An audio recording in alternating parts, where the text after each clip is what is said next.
जालना जिल्ह्यातल्या लाठीचार्जचे आता राजकीय पडसाद उमटायला सुरुवात झालेली आहे। लाठीचार्जचे आदेश कोणी दिले असा थेट सवाल शिवसेना ठाकरे गटाने उपस्थित केलाय। तर राजकीय फायद्याकरता चुकीचे आरोप केल्याच्या मुद्द्यावरून सत्ताधाऱ्यांनी विरोधकांना खडे बोल सुनावलेले आहेत। पाहूयात स्पेशल रिपोर्ट। मुख्यमंत्र्यांना न कळवता पोलीस लाठीचार्ज करतील हे अशक्य। 100% मुख्यमंत्र्यांना, उपमुख्यमंत्र्यांना, गृहमंत्र्यांना हे माहिती असणार, नाहीतर असं लाठीचार्ज होऊ शकत नाही। आणि म्हणून या खोके सरकारला राजीनामा देण्याची गरज आहे। लाज असेल तर राजीनामा देतील।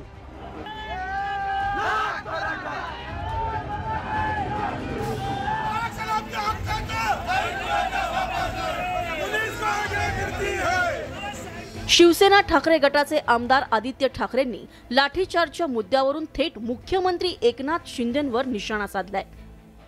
जालन्यातील अंतरवाली सराटीमध्ये झालेल्या लाठीचार्जचे संतप्त पडसाद राज्यात उमटत असतानाच विरोधकांनीही या मुद्द्यावरून आगीत तेल टाकण्याची भूमिका घेतली आहे। आदित्य ठाकरेंनी मुख्यमंत्र्यांवर निशाणा साधला, तर दुसरीकडे संजय राऊतांनी लाठीचार्ज मागे थेट दिल्लीचं कनेक्शन जोडलंय। याला जबाबदार हे सरकार, या राज्याचे गृहमंत्री। विरोधकांसाठी तुम्ही पोलीस बळ वापरता, विरोधकांवरती खोटे गुन्हे दाखल करता, तुम्ही यासाठीच गृह खातं वापरताय।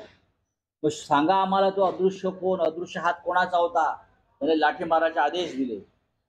सांगताय का? हिम्मत असेल तर आम्ही सांगू। मुख्यमंत्री एकनाथ शिंदेंनी ठाकरे गटासह विरोधकांच्या आरोपांना सडेतोड उत्तर दिलंय। लाठीचार्ज दुर्दैवी असल्याचं सांगत अंतरवाली सराटीमध्ये दगडफेक करणारे कोण याचा तपास करू असं मुख्यमंत्र्यांनी स्पष्ट केलं।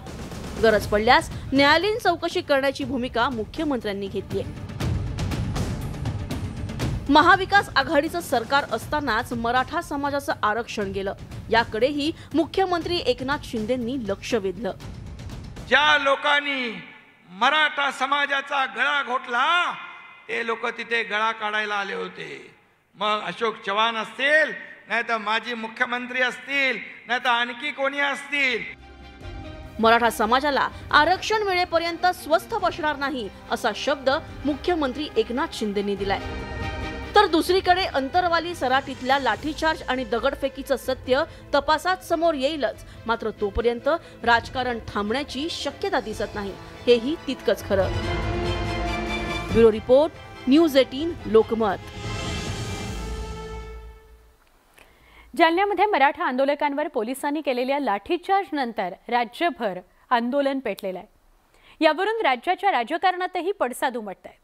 शनिवारी शरद पवार, उद्धव ठाकरे, अशोक चव्हाण यांच्या भेटीनंतर आता राज ठाकरे सुद्धा अंतरवाली सराटीतील मराठा आंदोलकांची भेट घेणार आहेत। यामुळे राजकारण्यांच्या या भेटीगाठींमुळे हा मराठा आंदोलकांवरील लाठीचार्जचा मुद्दा अधिकच तापण्याची चिन्ह आहेत।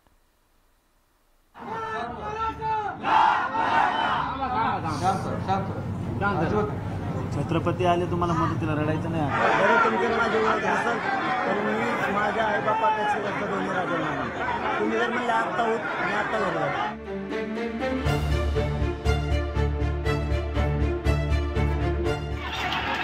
अंतरवाली सराटीमध्ये मराठा आंदोलकांवरच्या लाठीचार्जच्या घटनेनं राज्यातलं राजकारण तापल्याचं पाहायला मिळत आहे। या घटनेनं मराठा समाजात संतापाची लाट आहे।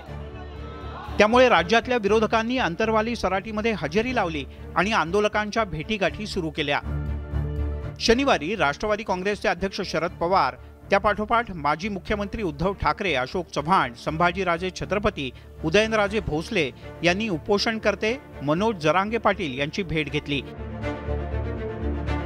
आता मनसेनं सुद्धा या प्रकरणात लक्ष घातल्याचं दिसतंय। रविवारी सकाळी मनसेचे नेते बाळा नांदगावकर यांनी जालन्याच्या अंतरवाली सराटीत हजेरी लावली आणि आंदोलनकर्त्यांची भेट घेऊन चर्चा केली। दरम्यान यावेळेला नांदगावकर यांनी आंदोलक आणि मनसेचे अध्यक्ष राज ठाकरे यांच्यात फोनवरून संवाद घडवला। मनसे सदैव आपल्या पाठीशी असल्याचं सांगत राज ठाकरे यांनी आंदोलकांना धीर दिला।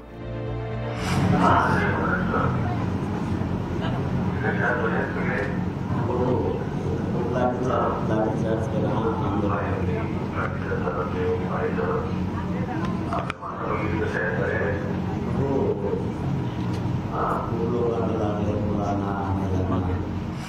आंदोलनकर्ते जरांगे पाटील यांनी सुद्धा त्यांची व्यथा राज ठाकरे यांच्याजवळ मांडली। आम्हालाच मारून आमच्याच वरती गुन्हे दाखल करण्यात आल्याचं जरांगे पाटील यांचं म्हणणं होतं। यावेळी आंदोलनकर्त्यांना न्याय मिळवून देऊ असं आश्वासन राज ठाकरे यांनी दिलंय। शासनाकडे साहेबांनी तेच सांगितलं की तुम्हाला सगळे फसवत आहे, तुम्ही विचार करण्याची आवश्यकता आहे।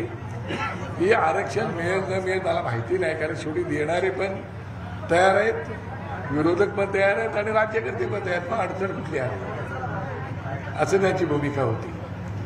आणि म्हणून तुमच्या आंदोलनाला आमचं समर्थन आहे असं ते आता त्यांना म्हणाले। पण आता राज ठाकरे केवळ फोनवर संवाद साधून थांबले नाहीत, तर सोमवारी राज ठाकरे स्वतः आंदोलनाच्या ठिकाणी जाऊन मनोज जरांगे आणि मराठा आंदोलकांची भेट घेणार आहेत। साहेब उद्या सकाळी संभाजीनगर, छत्रपती संभाजीनगर या ठिकाणी येत आहेत आणि तसे तिथून ते सन्मान्य मनोज पाटील, जरांगे पाटील यांना भेटायला अंतरवाली सराटी गावात जाणार आहे। मागच्या काही दिवसांपासून राज ठाकरे सातत्यानं राज्य सरकारला लक्ष्य करतायत। अजित पवार यांचा सत्ता सहभाग असो किंवा मुंबई गोवा महामार्गावरच्या खड्ड्यांचा प्रश्न, राज ठाकरे सातत्यानं सत्ताधाऱ्यांवर निशाणा साधतायत। आता मराठा आंदोलकांवरच्या लाठीचार्जवरून सुद्धा राज ठाकरे थेट मैदानात उतरणार असल्यानं हे प्रकरण सुद्धा राजकीय दृष्ट्या तापणार असंच दिसतंय। Bureau report, news 18 Lokmat. Maratha आरक्षणाचा मुद्दा पुन्हा एकदा पेटलाय। मात्र यावेळी मराठा आरक्षणाच्या मुद्द्यावरून राजकीय फायदा घेण्याकरता राजकारण केलं जात आहे। त्यामुळे राज्यातली शांतता कोण भंग करतंय हा प्रश्न नक्कीच निर्माण होतो।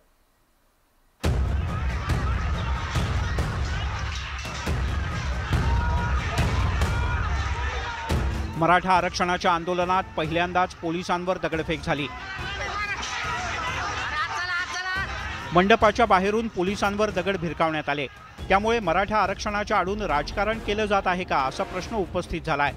शुक्रवारी अंतरवाली सराटीमध्ये आंदोलकांवर लाठीचार्ज करण्यात आला, तर आंदोलकांनी सुद्धा पोलिसांवर दगडफेक केली। मराठा समाजाच्या आतापर्यंतच्या आंदोलनात ना कधी पोलिसांनी लाठीचार्ज केला, ना आंदोलकांनी हिंसक पवित्रा घेतला। पण दुसरीकडे विरोधी पक्षनेते विजय वडेट्टीवार यांनी सरकारनं दिलेली आकडेवारी खोटी असल्याचा आरोप केलाय। गृह विभाग खोटं बोलतंय की पोलिसावर पहिल्यांदा दगडफेक झाली। पोलिसांवर पहिल्यांदा दगडफेक झाली नाहीच, हा कुठल्याही चौकशीमध्ये सिद्ध होईल। आणि आकडा वाढवून सांगतायत पोलीस इतके पोलीस जखमी झालेत, तितके पोलीस जखमी झालेत। अंतरवाली सराटीमध्ये काही आंदोलकांनी केलेल्या दगडफेकीत जवळपास 70 पोलीस जखमी झालेत। मंडपाच्या बाहेरून पोलिसांवर दगडफेक करण्यात आली होती। समोरून दगड आले नाहीये, ते वरतून दगड आले। वरचे माणसं वरती होते, खाली म्हणजे कार्यकर्ते पूर्ण बसले होते। आरडाओरड होता, गोंधळ होता आणि गोंधळाच्या ऐकानं वरच्या माणसांनी दगड फेकायला सुरुवात केली। हॉस्पिटल आल्यानंतर आपण त्यांची ट्रीटमेंट चालू आहे ना, त्यांची पण तब्येत खराब होती उपोषणाला बसल्यामुळे। बस त्यांना काही मग ते तेवढं बोलत नाही, तर मग लगेच त्यांनी मिरचीची पूड फेकणं, नंतर दगडफेक त्यांनी अशी झाली की गाऱ्यांचा पाऊस कसा पडतो तसे दगड पडले। विरोधकांच्याकडून करण्यात आलेल्या आरोपांचं राज्य सरकारकडून खंडन करण्यात आलंय। सरकार मराठा आरक्षण मिळावंच या शब्दावरती भर देतोय आणि मराठा आरक्षण मिळवणारच ही माननीय मुख्यमंत्री एकनाथजी शिंदे साहेबांची जी भूमिका आहे ती नक्कीच त्याला यश मिळेल अशा पद्धतीचे आमचे सगळ्यांचे प्रयत्न सुरू आहेत। आदरणीय महाराज साहेब सुद्धा याच्यामध्ये सरकारला सहकार्य करतायत। अंतरवाली सराटीमध्ये 29 ऑक्टोबर पासून मराठा मोर्चा समन्वयक मनोज जरांगे पाटील यांच्यासह 10 आंदोलकांनी आरक्षणाच्या मागणीसाठी उपोषण सुरू केलं होतं। आंदोलन मागे घेण्यासाठी प्रशासनाकडून वारंवार प्रयत्न झाले। संध्याकाळी 6:30च्या सुमारास आंदोलक आणि पोलिसांमध्ये वाद झाला। यानंतर लाठीचार्ज आणि दगडफेक सुरू झाली। त्याचे पडसाद जालना जिल्ह्यात उमटले। आंदोलकांनी 16 एसटी बस जाळल्या आणि 3 गाड्यांची तोडफोड केली। जालना जिल्ह्यात एसटी गाड्यांच्या जाळपोळ प्रकरणी 52 आंदोलकांच्यावर गुन्हा दाखल करण्यात आलाय। एकंदरीतच आंदोलनाच्या आडून राज्यातली शांतता भंग करण्यासाठी कोणती शक्ती कार्यरत आहे का याचाही पोलिसांनी पर्दाफाश करण्याची वेळ आली आहे। Bureau report, news 18 Lokmat. जालन्यामध्ये झालेल्या घटनेचे राज्यात तीव्र पडसाद उमटतात आपण सगळेच बघतोय। तरी सध्याच्या घडीला राजकारण सुद्धा शिगेला पोचलाय। अजित पवार गटाचे खासदार प्रफुल्ल पटेल आणि काँग्रेसचे प्रदेशाध्यक्ष नाना पटोले यांच्यामध्ये सुद्धा कलगीतुरा रंगलेला आहे। जालन्याच्या दुर्घटनेमागे अदृश्य हात, राजकारण्यांमध्ये रंगला कलगीतुरा। पटेल आणि नाना आमने सामने। 2 दिवसांपूर्वी जालना जिल्ह्यातल्या अंतरवाली सराटी इथे मराठा आरक्षणासाठी उपोषण करणाऱ्या आणि समर्थन करण्यासाठी जमलेल्यांच्यावर लाठीचार्ज करण्यात आला। याचे पडसाद जालन्यासह सर्व राज्यात दिसून आले असले तरीही या घटनेनंतर राज्यातलं राजकीय वातावरण सुद्धा चांगलंच तापलंय। सत्ताधारी आणि विरोधकांच्याकडून घटनास्थळी भेटीगाठी वाढल्या आहेत। झालेल्या घटनेवरून खासदार प्रफुल्ल पटेल आणि काँग्रेसचे प्रदेशाध्यक्ष नाना पटोले यांच्यात कलगीतुरा रंगला। जालन्याच्या घटनेमागे अदृश्य हात असण्यावरून राजकारण रंगलंय। पटेल यांनी विरोधकांना टोमणे मारण्याशिवाय काहीच जमत नसल्याचा टोला लगावलाय। आता कालची जी घटना आहे दुर्दैवी आहे। आता नेमका काय झालं, आता हे अदृश्य हात आणि हे मध्ये काय, आता विरोधामध्ये राहिल्यानंतर टोमणा मारायचा, कोणावर आरोप करायचा, हे फार म्हणजे सोपी गोष्ट आहे। पण नक्कीच जे काय घडलं, वाईट घडलं, दुर्दैवी आहे आणि त्याची सखोल चौकशी झाली पाहिजे आणि चौकशीनंतर जे कोणी दोषी असेल त्याच्यावर कडक कारवाई झाली पाहिजे। तर काँग्रेसचे प्रदेशाध्यक्ष नाना पटोले यांनी या सगळ्याचा समाचार घेतला। मुळात अजितदादा यांच्या गटानं भाजपसोबत जाणं अवैध आहे, त्यांच्याबद्दल काय बोलावं, शिवाय ईडीच्या भीतीनं ही लोक भाजपसोबत सत्तेत सहभागी झाली, त्यांच्याबद्दल काय बोलायचं असा टोला त्यांनी लगावला। त्यांनी स्वतःच्या बद्दल बोलली आहे का?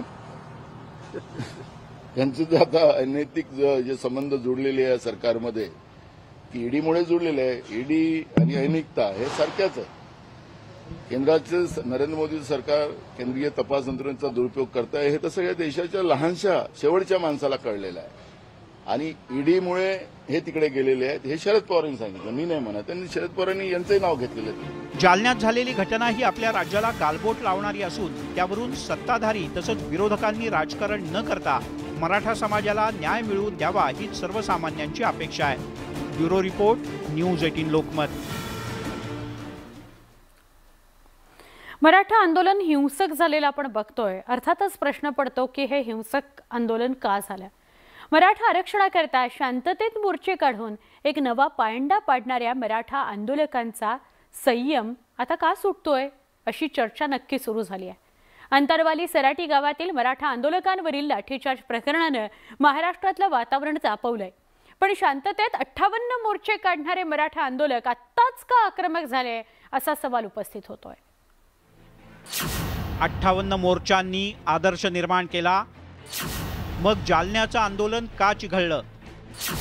आत्ताच हिंसक वळण का लागलं? मराठा आरक्षणाचा तिढा सुटणार तरी कसा? मराठा समाजाच्या आरक्षणासाठी 2016 ते 2018 या दरम्यान तब्बल 58 मोर्चे काढण्यात आले। अत्यंत शिस्तबद्ध पद्धतीने निघालेल्या मराठा समाजाच्या या विशाल मोर्चाचं महाराष्ट्रातच नव्हे तर देश आणि जगात सुद्धा कौतुक झालं। पण यावेळी जालन्यात मराठा समाजाच्या आंदोलनाला हिंसक वळण लागलं आणि त्याबद्दलच आश्चर्य व्यक्त केलं जात आहे। 58 पेक्षा जास्त मोर्चे शांततेने पार पाडणारा मराठा समाज अचानक संतप्त का झाला असा प्रश्न उपस्थित होतोय। मराठा समाजाच्या तरुणांनी यातली कायदेशीर गुंतागुंत एकदा नीट समजून घेतली पाहिजे। हा इतका सोपा विषय नाही आहे आणि जोपर्यंत तो सर्वसामान्य माणसांना कळत नाही तोपर्यंत त्यांची माथी भडकवणं हे राजकीय पक्षांसाठी, त्यांच्या कार्यकर्त्यांसाठी हे सहज सोपं आहे।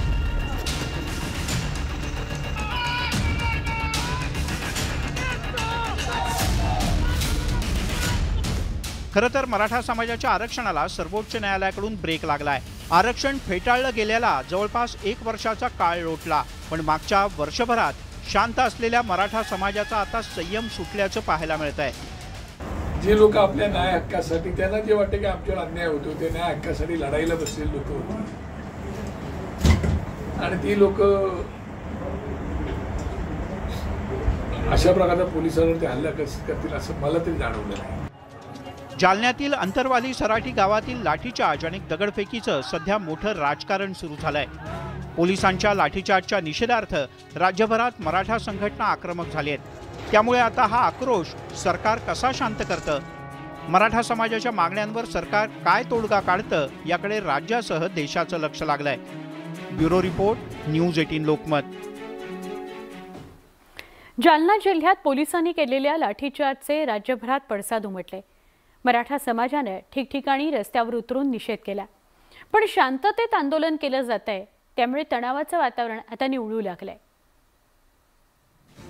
राज्यामध्ये मराठा समाजाने रस्त्यावर उतरून पोलिसांनी केलेल्या लाठीचार्जचा निषेध सुरू केलाय। मुंबईतल्या दादरमध्ये ठिय्या आंदोलन करून जोरदार घोषणाबाजी करण्यात आली। मात्र आंदोलकांनी वाहतुकीला अडथळा होणार नाही याची खबरदारी घेतली। यावेळेला आंदोलनामध्ये सहभागी झालेल्या महिलांनी पोलिसांना राखी बांधली, तर मराठवाड्याची राजधानी असलेल्या छत्रपती संभाजीनगरमध्ये रविवारमुळे रस्त्यांवर कमी गर्दी होती, तर बाजारपेठा सुरू होत्या। पुण्यातल्या हडपसरमध्ये कार्यकर्त्यांनी आंदोलन करून निषेध केला, तर परळीमध्ये मराठा समाजाला आरक्षण मिळेपर्यंत आंदोलन मागे घेणार नाही असा पवित्रा घेण्यात आलेला आहे। नगर जिल्ह्यातल्या पाथर्डीमध्ये सकल मराठा समाजानं पुकारलेल्या बंदला चांगला प्रतिसाद मिळालाय, तर जिल्ह्यात सुरक्षेच्या कारणास्तव एसटी सेवा बंद ठेवण्यात आलेली होती। ओबीसी मधनं आरक्षण, आता हे जे ऑपोजिशन लीडर सगळे येत आहेत ना, तिथे झोपले होते का? तेच म्हणत होते का ऑफिस मध्ये तुम्हाला येणार नाही, आणि आता येत आहेत ते आम्हाला समर्थन द्यायला। हे सगळं पॉलिटिकल गेम आहे, आम्हाला आरक्षण ओबीसी मध्ये हवं आहे। ते जे एसपी आणि डीवायएसपी आहेत त्यांना तात्काळ सस्पेंड करा अशी आम्ही मागणी केलेली। काल आम्ही इथे आंदोलनही केलेलं। आज आम्ही हा बॅनर लावून आम्ही सरकारचा जाहीर निषेध करतोय। कोणीही याच्यामध्ये राजकारण करू नये, मराठ्यांना न्याय द्यावा, आणि ज्यांनी कोणी हे लाठीचार्ज केलाय त्यांना तात्काळ त्यांना निलंबित करावं। लातूरमध्ये एसटीच्या लांब पल्ल्याच्या गाड्या रद्द करण्यात आलेल्या होत्या, तर सोलापुरातही एसटीची सेवा बंद असल्यानं प्रवाशांची मोठी गर्दी झाली होती। जालन्यातल्या लाठीचार्जच्या विरोधात पंढरपूरमध्ये पुकारण्यात आलेल्या बंदला चांगला प्रतिसादही मिळाला। इंदापूर तालुक्यातल्या भिगवणमध्ये रास्ता रोको करून आंदोलकांनी रोष व्यक्त केला। नाशिकमधल्या सटाणा मालेगाव सुरत महामार्गावर रास्ता रोको करून सरकारच्या प्रतिकात्मक पुतळ्याचं दहन करण्यात आलं। वाशिम जिल्ह्यातल्या मालेगावात मराठा क्रांती मोर्चानं रास्ता रोको करत जोरदार घोषणाबाजी करत पोलिसांच्या लाठीचार्जचा निषेध केला। मात्र आंदोलकांनी राज्यभरात शांततेनं आंदोलन केल्यामुळे तणाव निवळून परिस्थिती पूर्वपदावर यायला मदत झाली आहे। Bureau report, news 18 Lokmat. वेळ झाली एका छोट्या ब्रेकची। ब्रेक नंतर काही क्षणात आपण पुन्हा भेटणार आहोत।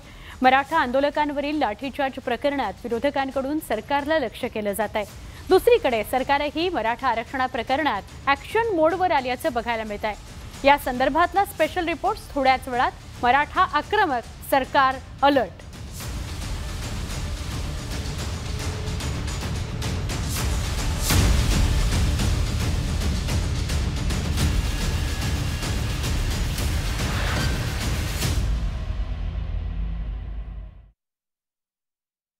सप्टेंबरलाही तापमान वाढ असल्याचं कायम असल्याचं पाहायला मिळालेलं आहे। पावसाची हजेरी आणि तापमान वाढीमुळे सध्या परिसरात दमट वातावरण आहे।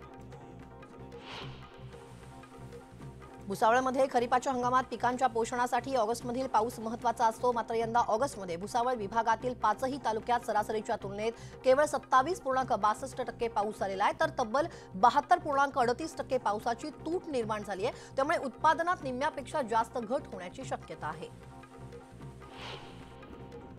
मावळसह पिंपरी चिंचवडमध्ये मागील 15 दिवस दडी मारलेल्या पावसानं जोरदार हजेरी लावल्याचं पाहायला मिळतंय। पवना धरण 100% भरलेलं आहे। धरणातून 1400 क्युसेकनं विसर्ग करण्यात येणार आहे, त्यामुळे नदीकाठच्या गावांना सतर्कतेचा इशारा देण्यात आलाय। ऑगस्टमध्ये पावसानं दडी मारल्यामुळे मुंबईला पाणीपुरवठा करणाऱ्या तलावातील पाणीसाठ्यामध्ये अपेक्षेपेक्षा वाढ झालेली नाहीये। जर सप्टेंबर महिन्यात धरण क्षेत्रात समाधानकारक पाऊस पडला नाही तर मुंबईकरांना पुन्हा एकदा पाणी कपातीचा सामना करावा लागणार आहे। मुंबई महापालिका येत्या 1 ऑक्टोबरला 7ही तलावातील पाणीसाठ्याचा आढावा घेणार आहे आणि पाणी कपातीचा निर्णय घेण्याची देखील शक्यता आहे। गेल्या 120 वर्षात यंदा ऑगस्ट पहिल्यांदाच कोरडा गेलाय। राज्यभरातील तब्बल 16 जिल्हे हे दुष्काळाच्या विळख्यात सापडण्याची शक्यता आहे, तर 2 जिल्ह्यांमध्ये भीषण दुष्काळी परिस्थिती निर्माण होण्याची देखील शक्यता आहे। धरणं आटल्यामुळे बळीराजा चिंतेत आहे। वीज वितरण विभागाच्या भोंगळ कारभाराचा धुळे जिल्ह्यातील शेतकऱ्यांना फटका बसतोय। सध्या पाऊस नसल्याने विहिरीतल्या पाण्यावरती पिकं जगवण्याची वेळ शेतकऱ्यांवरती आलेली आहे, त्यामुळे 8 तास सलग वीज पुरवठा करण्याची मागणी आता शेतकऱ्यांकडून केली जाते। वर्धा जिल्ह्यात मोठ्या प्रमाणात सोयाबीन पिकावरती रोगाचा प्रादुर्भाव झालेला आहे, त्यामुळे सोयाबीनचं पीक आहे ते धोक्यात आलंय। जिल्ह्याच्या मोरांगणा येथील गजानन वाघमारे यांनी 5 एकरात सोयाबीनची लागवड केली, पण अचानक सोयाबीनची झाडं पिवळी पडून वाळू लागलेली आहेत। फवारणी करूनही प्रादुर्भाव थांबलेला नाहीये, त्यामुळे शेतकरी हवालदिल झालाय। बातमी भुसावळमधून भुसावळ विभागातून धावणाऱ्या रेल्वे गाड्यांचा वेग वाढवण्याचं काम रेल्वे प्रशासनानं हाती घेतलंय। इगतपुरी भुसावळ बडनेरा या 526 किलोमीटर मार्गावरती ताशी 130च्या वेगानं तब्बल 67 रेल्वे गाड्या धावणार आहेत, त्यामुळे या गाड्या 30 मिनिटं अगोदर इच्छित स्थळी आता पोहोचतील। धाराशिवमध्ये तुळजाभवानीची धाकटी होईल म्हणून ओळखल्या जाणाऱ्या येडेश्वरी देवीच्या नारळी पौर्णिमेच्या यात्रेची उत्साहात सांगता झाली आहे। नारळी पौर्णिमेनिमित्त येरमाळा इथं गेल्या 5 ते 6 दिवसांपासून भाविकांनी देवीच्या दर्शनासाठी अलोट गर्दी केल्याचं पाहायला मिळालं। दरवर्षी श्रावण महिन्यात चिकनच्या दरात घसरण होत असते, मात्र यंदा पहिल्यांदाच श्रावणात चिकनची मागणी वाढली आहे, त्यामुळे चिकनच्या दरातही वाढ झाली आहे। यापूर्वी 60 रुपये किलोने मिळणारं चिकन आता 116 रुपयांवरती पोहोचलंय। ज्वारीचे भाव सध्या तेजीत आहेत। देशातील बाजारात ज्वारीची आवक मागील काही दिवसांपासून सतत कमी होतीये, पण दुसरीकडे ज्वारीला असलेली मागणी कायम आहे। परिणामी ज्वारीचे भाव तेजीत दिसत आहेत। सध्या ज्वारीला गुणवत्ता आणि वाणानुसार 3000 ते 4500 रुपयांच्या दरम्यान भाव मिळतोय। पुढील काळातही ज्वारीचे भाव तेजीतच राहण्याचा अंदाज जाणकारांनी वर्तवलाय। कापसाच्या वायद्यांमध्ये चालू आठवड्यात मोठी तेजी आली आहे। आंतरराष्ट्रीय बाजार आणि देशातील वायद्यांमध्ये देखील मी अण्णा हजारेच्या आंदोलनाला दिल्लीला सुद्धा 10 दिवसांच्यावर बसलेलो होतो, इथे राणेगड सिद्धीमध्ये सुद्धा मी 2 वेळा त्यांच्याबरोबर बसलेलो होतो, पण अण्णांनी त्या ठिकाणी माहितीचा अधिकार आपली कल्पना असेल आणि लोकपाल विधेयक या संदर्भामध्ये क्रांतिकारी निर्णय म्हणजे की माइलस्टोन जोपर्यंत आपण आहोत तोपर्यंत देश आहेत म्हणजे निरंकार त्याचं नाव त्या ठिकाणी कोरलं गेलेलं आहे की अण्णांमुळे माहितीचा अधिकार हा या ठिकाणी आला, भ्रष्टाचाराला आळा बसला, लोकपाल विधेयक सगळे मंत्री असू द्या मुख्यमंत्री असू द्या सगळे भ्रष्टाचाराचे पक्षभर त्यांनी आणले, पण हे लगेच झालं नाही। उपोषणाला बसले, परत बसले, 2 वर्ष झाले, 3 वर्ष झाले, मागचं सरकार गेलं, आमचं सरकार आलं, पण आम्ही अतिशय पॉझिटिव्ह घेतलं। शेवटी पंतप्रधानांनी पॉझिटिव्ह घेतलं, लोकसभेमध्ये निर्णय केला, विधानसभेमध्ये निर्णय झाला, लोकपाल झाला, माहितीचा अधिकार झाला आणि आपल्याला त्याचे फायदे मिळत आहेत। मोठा अंकुश त्याच्या भ्रष्टाचारावर बसवता आला आणि म्हणून मला वाटतं की ह्या ज्या प्रक्रिया आहेत त्याला थोडा वेळ लागत असतो। आता आपण 3 महिने सांगितले, खरं आहे आमचं सरकार आलं, आपल्या अपेक्षा आमच्याकडून आहेत, हे खरं आहे। मागच्या काळामध्ये आपण मी तुम्हाला तर इथे राजकारण तुम्हाला बोलायचं नाहीये, पण एक साधा विषय आरक्षणाचा, मराठा आरक्षणाचा विषय कधीपासून सुरू आहे? हा काही मागच्या 5 वर्षांचा विषय होता का? पण आमचं सरकार आलं, मी त्या काळात इरिगेशन मिनिस्टर होतो, देवेंद्रजी मुख्यमंत्री होते, शिवसेना आमच्या सोबत होती, पण त्यावेळेला जी गती जी चालना या विषयाला मिळाली ती इतक्या वर्षात का मिळाली नाही? मग हा प्रश्न विचारावा लागेल। पण देवेंद्रजी वकील आहेत, त्यांनी अतिशय कायद्याच्या पक्षात बसून विधानसभेमध्ये आम्ही सगळे निर्णय केले, विधान परिषदेमध्ये निर्णय केले, आम्ही कोर्टामध्ये गेलो, हायकोर्टामध्ये ते टिकवलं, खालच्या कोर्टात टिकवलं, हायकोर्टात टिकवलं, दुर्दैवाने सरकार गेलं आणि 2.5 वर्षामध्ये मग आपल्याला माहिती आपण काय झालं काय नाही आणि सुप्रीम कोर्टाने ते फेटाळलंच आणि त्याच्यामधलं मी बोलणार नाही किंवा कोणाचं अपयश आहे, कोणी लक्ष दिलं नाही, हा भाग जाऊ द्या, परंतु ते गेलं। पण हा प्रयत्न कोणी केला? हे आरक्षण कोणी दिलं? मागच्या काळामध्ये इतके भूकंप मोर्चे आपले एवढ्या मोठ्या प्रमाणामध्ये निघाले की अख्ख्या जगामध्ये एवढे मोर्चे कुठेच कधी बघितले नाही आणि अतिशय शांततेमध्ये, पण त्याचं फळ आपल्याला मिळालं आणि त्यातून आपण ते आरक्षण दिलं, दुर्दैवाने ते टिकलं नाही। आता अजून आपले प्रयत्न सुरू आहेत, पण हे आमच्याच काळात झालं। आणि सांगण्याचं तात्पर्य की सरकार हे या मराठा आरक्षणाच्या बाजूनेच आहे। आज विचारणारे काही म्हणत असले काही असेल तर मग 40 वर्षात काय झालं, पण तुम्ही पाहिलं मी ती क्लिप सगळं 40 वर्षात काय झालं, कोणीच काही केलं नाही, ही वस्तुस्थिती आहे। पण इथे आपल्याला राजकारण करायचं नाही। आज आपला जो प्रश्न आहे हा अतिशय महत्वाचा आहे। आता मनोज पाटील या ठिकाणी आदिल बसले, त्यांच्या तब्येतीची मला काळजी होती, मला जिथून अधिकाऱ्यांनी सांगितलं की साहेब त्यांच्या आधीच त्यांचं वजन कमी आहे, त्यांना त्रासही आहे, त्याच्यामुळे त्यांना लवकर इथून उठवणं, त्यांना काहीतरी खाऊ पिऊ घालणं, त्यांची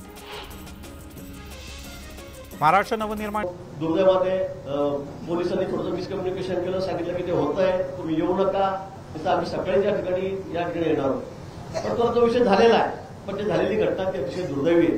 पण आता माझं म्हणणं एवढंच आहे, जास्त आपल्याला चर्चा करून फार फरक पडायचं नाही किंवा मला राजकीय बोलायचंही नाहीये, पण यामध्ये 3 महिने गेले, 1-2 मिटिंगा झाल्या, त्यात त्या निर्णय झाला असेल, अधिकारी बदलले, पण हा विषय अतिशय महत्वाचा आहे। आणि आपण ज्या प्रामाणिकपणे या ठिकाणी काम करताय आणि आपण प्रामाणिकात बोलत येतो. अनेक लोक कुठे कुठे पोस्टाला बसतात, लोक त्यांना काही फार त्यांना काही साथ देत नाही, त्याच्या मागे उभे राहत नाही, त्याच्या मागचे हेतू वेगवेगळे असतात. कोणाला निवडणुकीत उभं राहायचं असतं, कोणाला मतं घ्यायची असतात, कोणाला काही पुढारी व्हायचं असतं, पण तुमचा तसा काही हेतू नाहीये.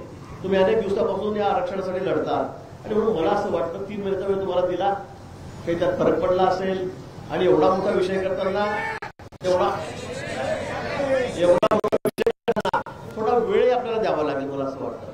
मी तुम्ही माझ्या एवढा विश्वास टाकलेला आहे, तर मी तुम्हाला आताही अतिशय विश्वासाने सांगतो की 1 महिन्याचा वेळ. कारण हे आरक्षण असं नाही की तुम्ही म्हणताय ते खरं आहे. आता मी पण 30 वर्षाचा आमदार आहे, मी बीजेपीचा सगळ्यात सिनियर आमदार आहे. मी कॉलेजमध्ये 24 वर्षाचा होतो, कॉलेज सोडलं तेव्हा मी आमदार होतो. पण मला असं वाटतं की हे करत असताना आपल्याला कायद्याचा आधार लागेल. जी समिती आहे त्यांचे म्हणलं कागदावर घ्यावं लागेल. ते झालं, चूक झालं, 3 महिने झालं नसेल, पण आता 1 महिना दिला. आज आपण तुम्ही म्हणता उद्या देऊन टाका, परवा कोर्टात कोणी गेलं की लगेच तिसऱ्या दिवशी ठप्पा बसेल. चला ठीक आहे, असं आरक्षण मिळेल का, असं कुठे तुम्हाला तर करता येईल का, हे लगेच निघणार आहे. कारण आपण एवढं 2-3 वर्ष आम्ही मेहनत करून बसवलेलं आरक्षण सुप्रीम कोर्टाने थोडशा यांच्या चुकीमुळे ते फेटाळलं ना. म्हणजे एवढी केलेली मेहनत ती सगळी एका दिवसामध्ये वाया गेली शेवटी. आणि म्हणून मला वाटतं की आपल्याला हे शाश्वत व्हावं असेल, हे कायमस्वरूपी हवं असेल तर आपल्याला विश्वास ठेवा. एकनाथजी शिंदे साहेब आहेत, मुख्यमंत्री आहेत, त्यांची यामागची भावना आपल्याला कल्पना आहे. त्यांनी वारंवार त्यांनी सांगितलेली आहे. देवेंद्रजींनी तर पुढच्या 5 वर्षामध्ये सगळं आपल्याला दिलेलंच आहे. अजितदादी आपल्यासोबत आपलेच लोक आहेत सगळे. आपण मी पण ओबीसी आहे. माझ्या मतदार मी सांगितलं, माझ्या मतदारसंघात मी ज्या जामनेर मतदारसंघात आहे तिथे जवळपास 1.25 लाख लोक.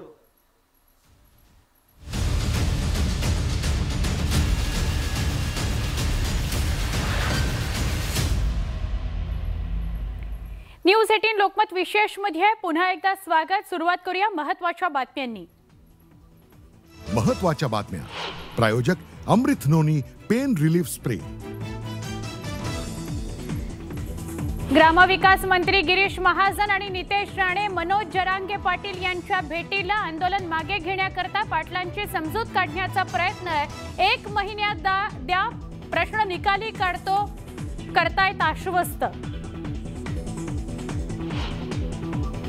मराठा आरक्षणाचा GR काढा, GR काढल्याशिवाय आंदोलन मागे घेणार नाही, मनोज जरांगे पाटील आंदोलनावर होते ठाम.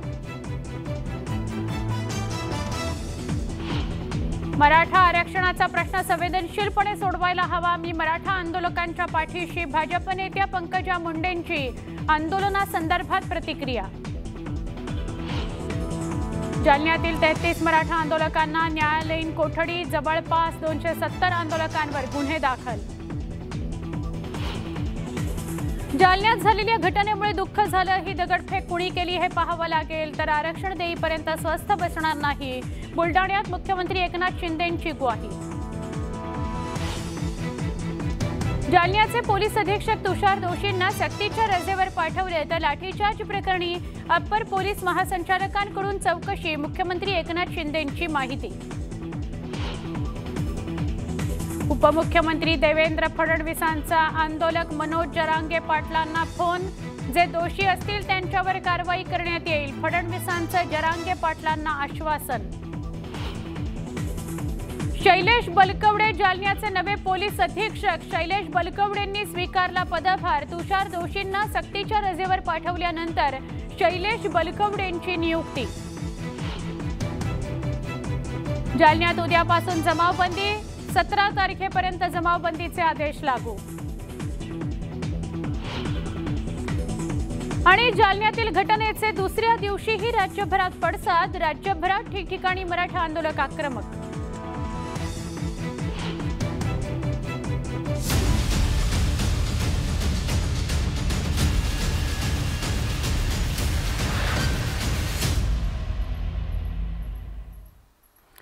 राष्ट्रवादी काँग्रेसमध्ये अजित पवारांच्या नेतृत्वात एक गट शिंदे फडणवीस सरकारमध्ये सहभागी झाला, तर एक गट शरद पवारांसोबतच राहिला. राष्ट्रवादी काँग्रेसमधील उभ्या फुटीनंतर आता राष्ट्रवादी काँग्रेसमधीलच 2 गटांमध्ये तू मेमे रंगल्याचं बघायला मिळतंय. राष्ट्रवादीच्या 2 गटातच तू मै. विदर्भावरून कलगीतुरा रंगला.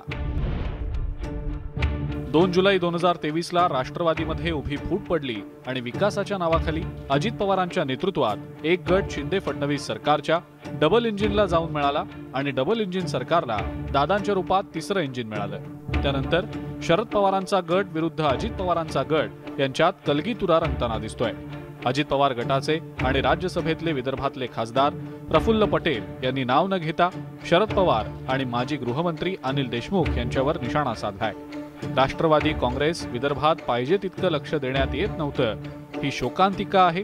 तसंच अनेक वर्ष एक जागा घेऊन समाधान मानत होतो अशा प्रकरणामुळे आणि वारंवार ती जागा पडायची, यामुळे चांगल्या लोकांना संधीच मिळाली नाही असाही घणाघात पटेलांनी केलाय। प्रस्थापित लोक अनेक वर्षानुवर्ष जे पदावर राहिले आणि विदर्भामध्ये आणि वर्धा जिल्ह्यामध्ये पक्षाचा काही विस्तार केला नाही, ठीक आहे, ते आमच्या बरोबर होते।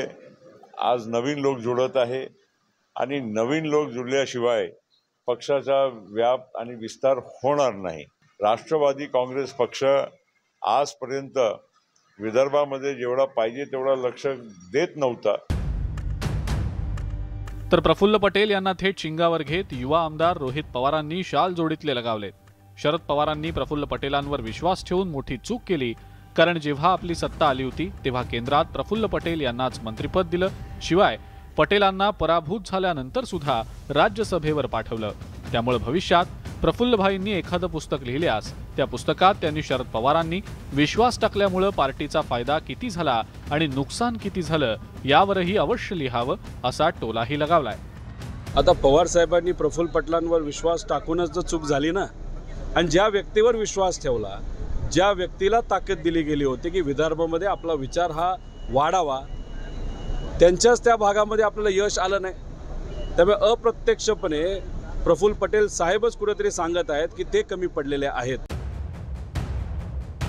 राष्ट्रवादीमध्ये उभी फूट पडल्यानंतर आता दोन्ही गटांकडून आपापल्या गटाची ताकद वाढवण्यासाठी जोरदार कंबर कसली जातीये। त्यामुळे आता विदर्भवासीय काकांच्या गटाला साथ देतात की पुतण्याच्या, हे येत्या काळात आणि येत्या निवडणुकात दिसून येईलच। तोपर्यंत दोन्ही गटातले आरोप प्रत्यारोप आणि तू तू मैं मैं अशीच रंगत जाणार, हेही तितकंच खरं। Bureau report, news 18 Lokmat. काँग्रेसनं नागरिकांसोबत संवाद साधण्याकरता विभागनिहाय राज्यव्यापी जनसंवाद पदयात्रा सुरू केली आहे। प्रदेशाध्यक्ष नाना पटोलेंनी वर्धा जिल्ह्यातील आष्टीमधून विदर्भातील जनसंवाद यात्रेला सुरुवात केली, प्रारंभ केला।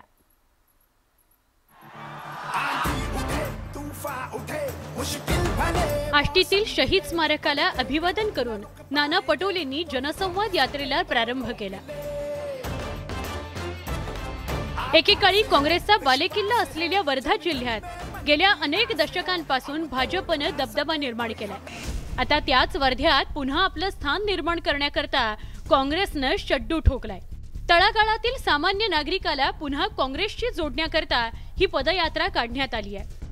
राज्यातल्या विविध जे स्थळ आम्ही निवडलेले आहेत त्या ठिकाणी त्या ठिकाणातून अशा क्रांतिकारी ठिकाणातूनच त्यांना शालूट मारून ही पदयात्रा आम्ही पूर्ण राज्यभर सुरू करतोय।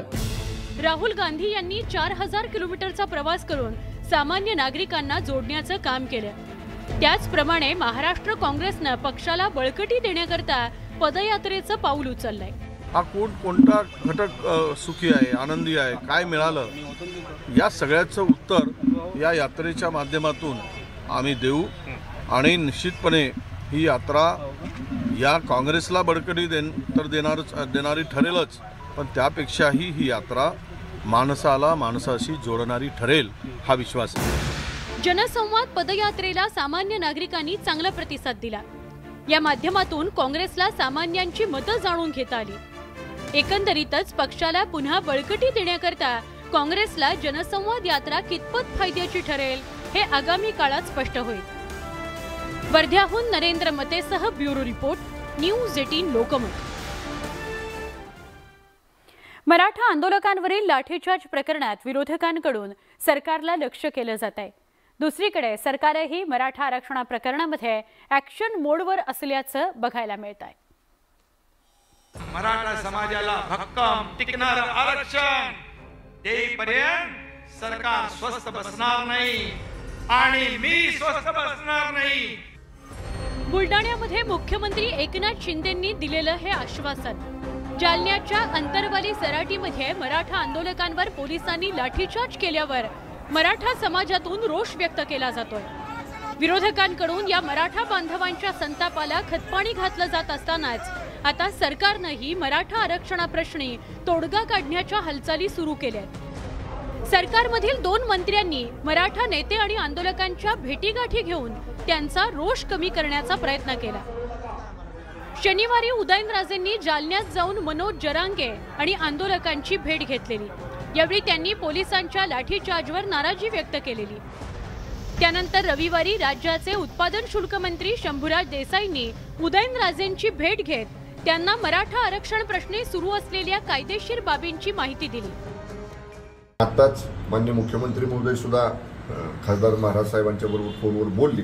सरकार मराठा आरक्षण मिळावंच या शब्दावरती भर देतोय की जे करावं लागेल राज्य सरकारला सहकार्य करावं आणि मराठा आरक्षण मिळवणारच ही माननीय मुख्यमंत्री एकनाथजी शिंदे साहेबांची जी भूमिका आहे ती नक्कीच त्याला यश मिळेल अशा पद्धतीचे आमचे सगळ्यांचे प्रयत्न सुरू आहेत। आदरणीय महाराज साहेब सुद्धा याच्यामध्ये सरकारला सहकार्य करतायत। प्रत्येकाला न्याय मिळालेला आहे, त्याच धर्तीवर मराठा समाजाला देखील न्याय मिळणं गरजेचं आहे आणि मला खात्री आहे मगाशी शंभूराज देसाईंनी जे सांगितलं तर क्युरेटिव्ह पिटिशनमध्ये निश्चित ज्या काही त्रुट्या राहिल्या असतील त्या पूर्ण करून न्याय मराठा समाजाला मिळवून देण्याचं काम आम्ही सगळे मिळून करू। त्यानंतर संध्याकाळी उपमुख्यमंत्री देवेंद्र फडणवीसांनी मनोज जरांगे यांच्याशी फोनवरून चर्चा करत दोषी पोलीस अधिकाऱ्यांवर कारवाईचं आश्वासन दिलं। तसंच गिरीश महाजनांनी अंतरवली सराटीत जाऊन मनोज जरांगे आणि आंदोलकांची भेट घेतली, त्यांची समजूत काढण्याचा प्रयत्न केला।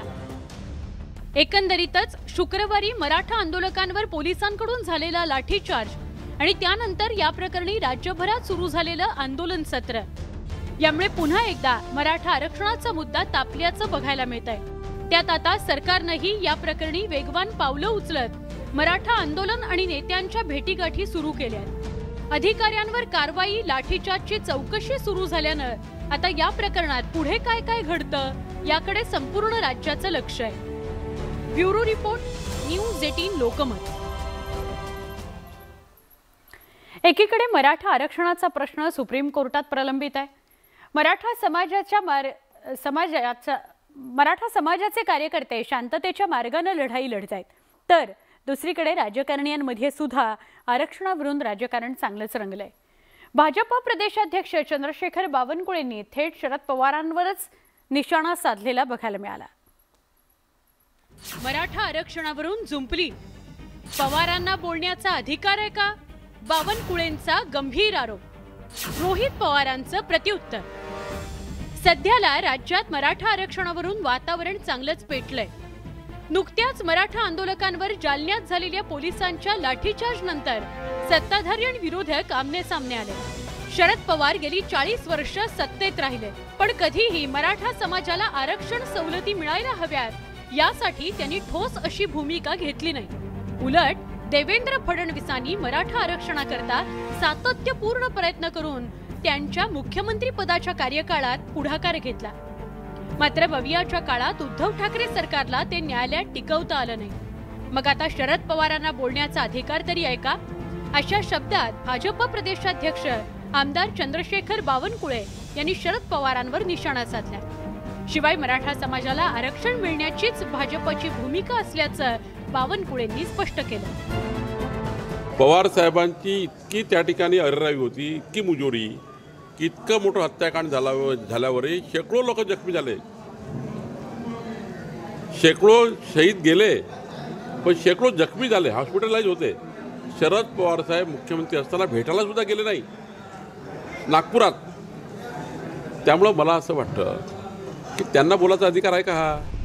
या आरोपावर आमदार रोहित पवार यांनी प्रतिक्रिया देत उत्तर दिलं की आता या विषयावर राजकारण न करता हा प्रश्न कसा सोडवता येईल यासाठी एकत्रित प्रयत्न केले पाहिजेत। बावनकुळे साहेब जे बोलतात ते राजकीय दृष्टिकोनातून त्यांनी आज काही ते बोलले तरी मला असं वाटतं की ह्याचं उत्तर हे पवारसाहेब योग्य पद्धतीने देतील. त्यामुळे याच्यामध्ये राजकारण न करता एकत्रित राहून आपल्याला मार्ग कसा काढता येईल यासाठी प्रयत्न केले पाहिजे. मराठा समाजाला आरक्षण मिळालं पाहिजे, मात्र ते राजकारण्यांच्या खेळात अडकून पडू नये आणि लवकरात लवकर न्यायालयात ठोस अशी बाजू मांडून मार्गी लावावं हीच मराठी बांधवांची मागणी आहे. Bureau report, news 18 Lokmat.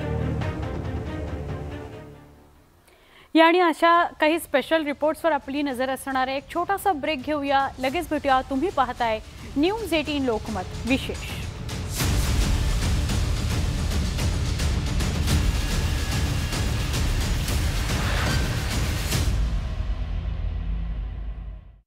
Thackeray उद्या छत्रपती संभाजीनगरच्या दौऱ्यावर जाणार असून तिथून ते जालन्यातल्या अंतरवाली सराटी या गावी जाऊन मराठा आंदोलकांची भेट घेतील. या संदर्भात मनसेचे नेते बाळा नांदगावकर यांनी माहिती दिली. उद्धव ठाकरेंच्यामुळे आरक्षण मिळालं नाही अशी टीका नितेश राणे यांनी केली. तर केंद्र आणि राज्यात आमचं सरकार असल्यामुळे आरक्षण देणार या संदर्भातलं वक्तव्य त्यांनी केलं. चांदवडमधल्या मराठा समाजाच्या मोर्चात ते सहभागी झाले होते. नाशिकच्या सटाणा इथे मालेगाव सुरत महामार्गावर मराठा समाजाकडून रास्ता रोको करण्यात आला. त्यासोबतच मराठा समाजाकडून पुकारण्यात आलेल्या बंदला सुद्धा चांगला प्रतिसाद मिळाला. काहींना इतका गर्व झाला की आम्ही कधी पराभूत होऊ शकत नाही, मात्र येत्या काळात त्यांची दहीहंडी आम्ही फोडणार अशी टीका वर्षा गायकवाड यांनी केली. मुंबईतल्या कार्यक्रमात बोलताना त्यांनी सत्ताधाऱ्यांवर टीका केली. जालन्यात जे काही घडलं त्याला पूर्णतः राज्य सरकार जबाबदार आहे आणि तेच दोषी आहे अशी टीका त्यांनी केली. भाजपची संवाद यात्रा अकोल्यात पोहोचले. यावेळेला चंद्रशेखर बावनकुळे यांनी उपस्थितांशी संवाद साधला. मराठा आरक्षण उद्धव ठाकरे मुख्यमंत्री असताना गेलं तर शरद पवार 40 वर्ष मराठा आरक्षणाच्या संदर्भात का बोलले नाहीत असा जाबही त्यांनी विचारला. मराठा आंदोलकांच्या संदर्भातील विषयावर राजकारण न करता प्रश्न कसा सोडवता येईल यासाठी एकत्रित प्रयत्न केले पाहिजेत अशी प्रतिक्रिया आमदार रोहित पवार यांनी दिली. बावनकुळे यांनी पवार इतके वर्ष गप्प का होते असा प्रश्न केला. यावर रोहित पवार यांनी हे उत्तर दिलं. दरम्यान आरक्षणाचा विषय संसद अधिवेशनाच्या